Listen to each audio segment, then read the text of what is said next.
The Star Trek franchise has always been full of drama, both in front of the camera and behind it. Few shows captured that mix of action, betrayal, love, and moral complexity better than Star Trek: Deep Space Nine. On screen, the crew of the station felt like a tight-knit family. Off-screen, the picture was more complicated. Tensions built up over the years, and eventually one cast member decided she'd had enough. Terry Farrell, the actress behind fan-favorite science officer Jadzia Dax, walked away from the show before its final season. What actually pushed her to that point? The answer involves contract disputes, an executive producer accused of inappropriate behavior, and a character who never got the send-off she deserved. Terry Farrell's road to a starship didn't begin anywhere near a film set. It started in Cedar Rapids, Iowa, where, like a lot of small-town teenagers with big dreams, she decided to take a chance. During her junior year of high school, she sent a photo to Elite Model Management, one of New York's top modeling agencies. Just 2 days after arriving in the city at 16 years old, she had signed an exclusive contract with a major fashion magazine. Her career moved fast from there, taking her to the covers of both the Italian and German editions of Vogue, along with the American edition. Modeling paid the bills, but it wasn't where her ambitions ultimately settled.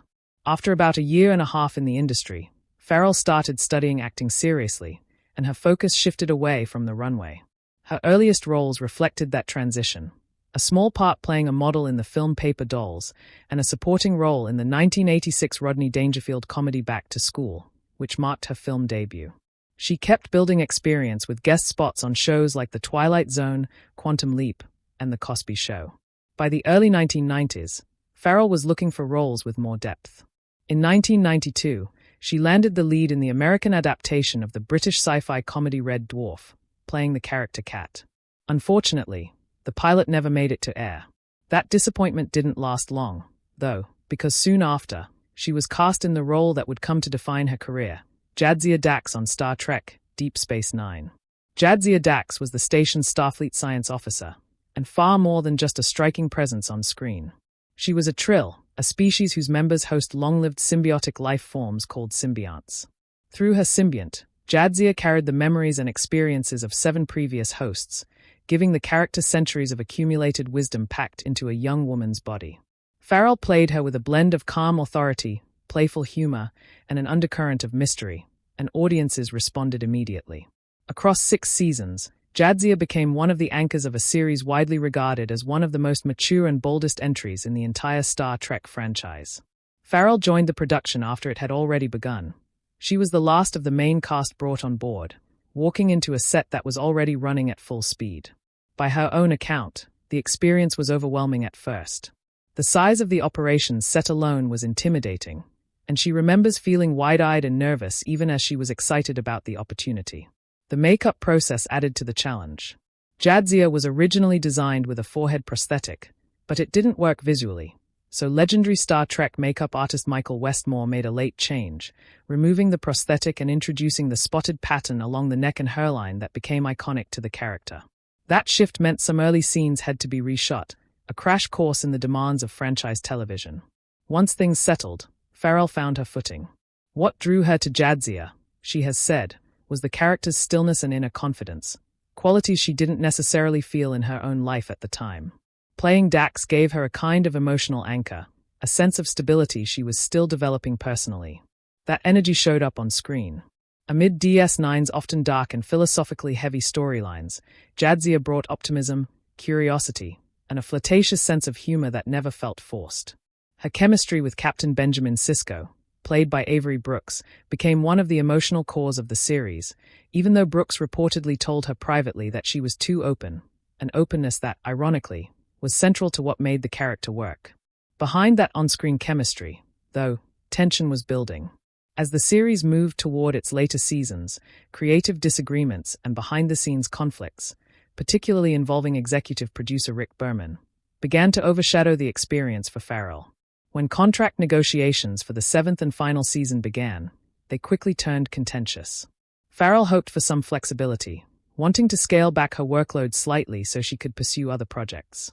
Instead of a compromise, she felt increasing pressure, and it eventually became too much. Rather than continue fighting behind the scenes, she chose to leave.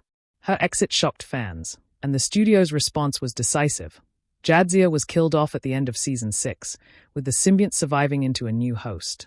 For many viewers, the show never quite felt the same afterward. After DS9, Farrell moved on to the sitcom Becca, a much lighter environment with far less behind-the-scenes tension. Years later, fans still debate whether her departure could have been avoided, and whether the show's final season would have played out differently had she stayed.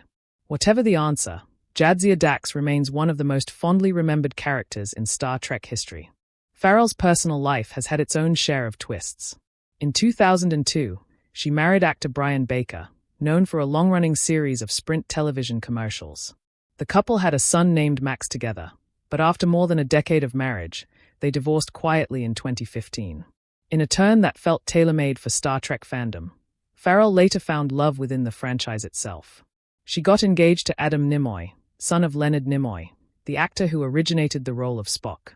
Adam was a television director in his own right and had directed a documentary about his father's legacy. Their engagement, announced in 2017, was treated by fans as a sweet meeting of two generations of Star Trek history. The two were married later that year, the second marriage for each, but their relationship ended in divorce in 2022, after 5 years together. Farrell and Baker weren't the only real-life relationship connected to the franchise. Deep Space Nine co-stars Alexander Siddig, who played Dr. Julian Bashir, and Nana Visitor, who played Major Kira Nerys, were married from 1997 to 2001 and share a son. Even after separating, the two have reportedly remained close, seeing each other regularly and maintaining a strong co-parenting relationship. Roxanne Dawson, known to Star Trek, Voyager fans as B'Elanna Torres, was actually married to Casey Biggs, who played Damar on DS9, years before either of them joined the franchise, from 1985 to 1987. Both have since remarried, but they reportedly still speak well of each other. Patrick Stewart's off-screen life during his run as Captain Jean-Luc Picard was similarly eventful. When The Next Generation began filming, Stewart's marriage of over 20 years to Sheila Falconer had just ended, in part because of a new relationship with actress Jennifer Hetrick, who played Vash, one of Picard's love interests. The two were reportedly engaged for a time during the show's run before quietly separating. Stewart later married Wendy News, a producer on the series, though that marriage also ended in 2003. In his 2023 memoir, Stewart wrote candidly about struggling with sleep after his divorce and becoming dependent on sleeping pills, describing a difficult withdrawal process before eventually finding his way back to a healthier routine. Linda Park, who played Hoshi Soto on Star Trek Enterprise, dated Tom Hardy, who appeared in Star Trek Nemesis from roughly 2003 to 2004. She even relocated to London for the relationship before it ended. Marina Sirtis, who played Counselor Deanna Trewari, is often mistakenly rumored to have dated co-star Michael Dorn, but is actually married to a different Michael, professional guitarist Michael Lamper, who has toured with well-known bands and even appeared in a single episode of The Next Generation. Leonard Nimoy himself married actress Susan Bay in 1989. She had appeared in a couple of DS9 episodes, and the two remained married until Nimoy's death in 2015. Within the story of the show, Jadzia Dax's death came in the Season 6 finale, Tales of the Prophets. While visiting a sacred temple, she was attacked and killed by a possessed enemy, and while the Dax symbiont survived and was later placed into a new host named Ezri, many fans felt the show lost something essential. Behind the scenes, the real story was more nuanced than a simple falling out.